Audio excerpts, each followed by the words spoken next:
Ils sont fait bolos leur place. Ah, ils restent debout là. Ils restent debout là.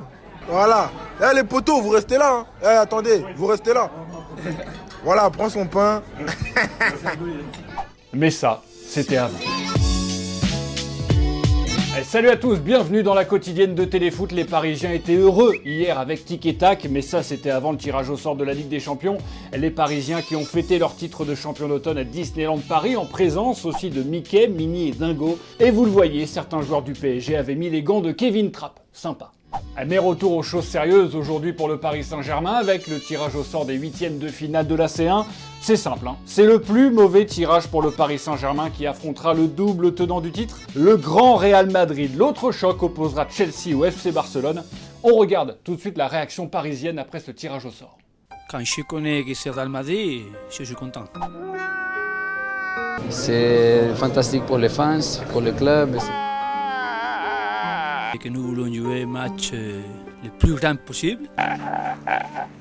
La question du jour, elle est simple. Le Paris Saint-Germain va-t-il se qualifier pour les quarts de finale et sortir le Real Madrid demain? 2 commentaires dans la quotidienne. Aujourd'hui, il y avait également le tirage au sort de la Ligue Europa, les 16e de finale. 3 clubs français concernés, Marseille, Lyon et Nice. Malheureusement, à l'heure où je vous parle, il est 12h28. Eh bien, le tirage au sort n'a pas eu lieu, mais je peux faire un peu de magie.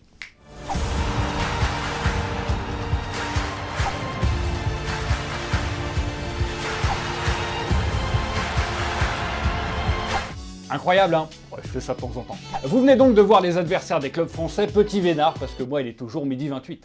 Allez, pause fraîcheur quand tu te dis que Luis Fernandez a mis cet homme-là sur le banc. Ronaldinho!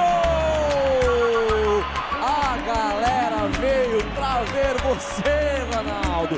Todo o seu talento, toda a sua categoria!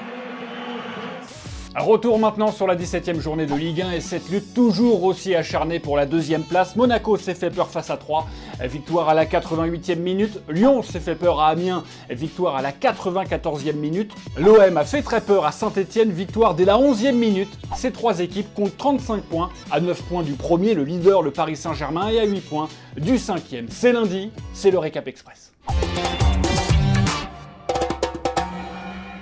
Pour moi, il y a 2 sortes d'attaquants. Il y a ceux qui marquent et ceux qui marquent. On a mis 3 buts, dont 2 par notre attaquant de pointe, ce qui fait que pour lui, le débat va s'éteindre. Ouais, le coach m'avait dit avant le match que le plus important, c'était pas le premier, mais le deuxième. Donc voilà, c'était un bon pressentiment. C'est pas moi qui vais enfoncer cette porte ouverte-là. Une fois qu'on a gagné, c'est toujours facile de dire qu'on a fait les bons choix. Non, je dirais pas mérité, ça serait faire offense à Amiens, qui a fait un très bon match. Voilà, si on met le penalty, je pense que le match est plié derrière. On serait certainement reparti avec 0 points si ce penalty avait été réussi. Ça c'est vous, il n'y a pas de crise. Chez nous, il n'y a pas de crise.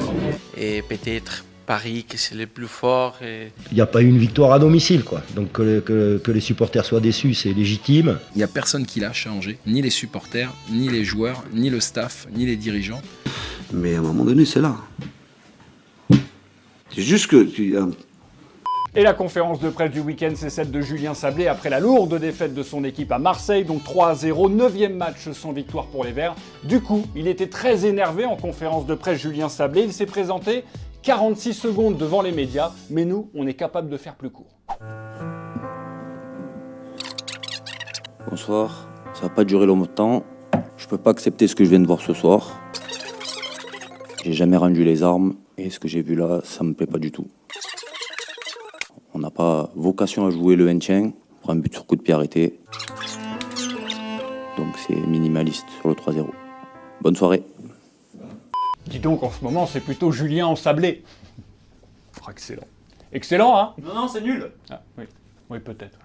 Allez, on enchaîne avec André-Pierre Gignac, de nouveau roi du Mexique. Les Tigres de Monterrey ont remporté la nuit dernière le championnat pour la 3e fois d'affilée. Et cette fois-ci aux dépens du voisin, les Rayados de Monterrey, au terme d'une finale à rebondissement. Tout avait pourtant bien commencé pour les Rayados avec cette ouverture du score dès la 2e minute.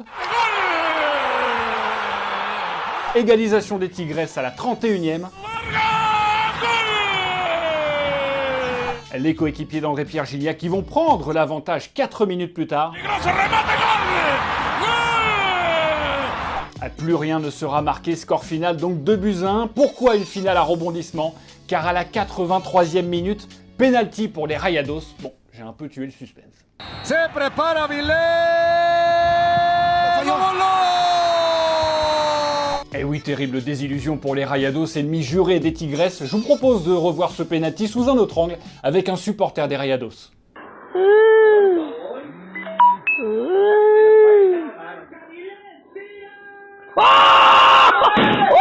Alors je sais pas si le plus bizarre c'est de casser sa télé après un pénalty raté ou de regarder le match avec un marteau.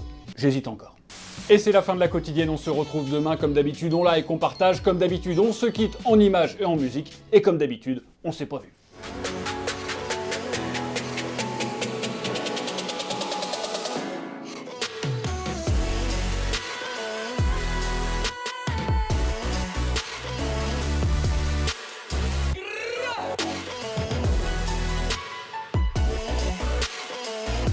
Et au fait, vous voyez le petit logo Téléfoot au milieu de l'écran, eh bien on clique dessus pour s'abonner. Rejoignez-nous pour avoir la quotidienne dès sa sortie chaque jour et aussi tous les contenus exclusifs de Téléfoot. A tout de suite.